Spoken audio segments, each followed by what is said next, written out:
ज्यावेळेस ही गोष्ट चालू केली होती ना, ती करायच्या अगोदर मला खूप साऱ्या समजूतदार लोकांनी समजावलं होतं, की ही गोष्ट करू नको. काही तर हे सुद्धा बोलले होते, की हे तुला जमणार नाही. पण मीच विचार केला, की अशा समजूतदारपणाचा काय फायदा, जे मी आकाशात भरारी घेण्या अगोदरच माझे पंख छाटण्याच्या गोष्टी करत असतील. तर हॅलो ना पब्लिक, परत मी तुम्हाला दाखवत आहे, की माझी लेव्हल कुठपर्यंत आली आहे. माती वगैरे आपण पांगवली होती आणि आता जे आपण लेव्हलला फायनल लूक देण्याच्या तयारीतच होतो.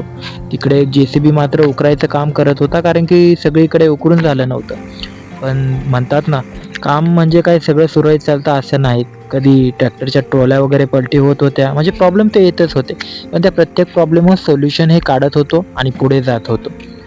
हे जे ट्रॅक्टरवाले काकांनी म्हणजे काय त्यांची चुकी नाहीच आहे तिथं. खड्डा होता आणि त्याच्यामधून लोड जास्त होता मातीचा आणि त्यामध्ये पाऊस झाल्यामुळं माती जरा आपली गाळ वगैरे होऊन ना, ते टायर गुततच होते. चालायचं. त्याच्यानंतर हा बघा, हा आहे आपला फॉकलँड. हा पण मागवला होता नंतर कारण की खूप मोठमोठ्या ना दगडी निघाल्या होत्या आणि जे-सी-बीनी ते काम होणं अशक्य होतं. त्याच्यामुळे ह्या फॉकलँडनीच आपण ते पूर्ण काम करून घेणार होतो. फॉकलँड आल्यानंतर मात्र कामाला ना अजून थोडी गती आली. मित्रांनो, ही गोष्ट ही तितकीच खरी आहे, की जर एखादी गोष्ट तुम्ही करायचा पूर्ण ध्यास जर ठरवला ना, तर काहीतरी दैवी रूपाने ना त्या गोष्टी होतातच. मला ही फॉकलँड असा दैवी चमत्कारानेच भेटला असं म्हणावं लागेल. कारण की माझ्या मनातही नव्हतं आणि तेवढ्यात मला समोरूनच एक कॉल वगैरे आला आणि फॉकलँड वगैरेचा माझा जुगाड झाला. चालायचं. माझ्या बजेटमध्ये बसून आणि माझ्या कामाला गती देऊन ना फॉकलँड पण मोठ्या प्रमाणामध्ये काम करत होता. मोठमोठ्याल्या दगडी खाली लावून त्याच्यावर माती पांगवायचा आमचा विचार होता. जेणेकरून जी आपली पडीक जागा होती ना, ती सुद्धा वावर बनून आपल्याला मार्गी लागणार होती. ऑकलँडवाला दादा पण म्हणजे खतरनाक काम करत होता तो. तो रात्र, दिवस त्याने खूप पटापट काम केलं तसं बघायला गेलं तर. ज्या कामाला आपल्याला जवळपास 2-3 महिने लागले असते ना, ते काम आपलं महिन्याभराच्या आतच होणार होतं.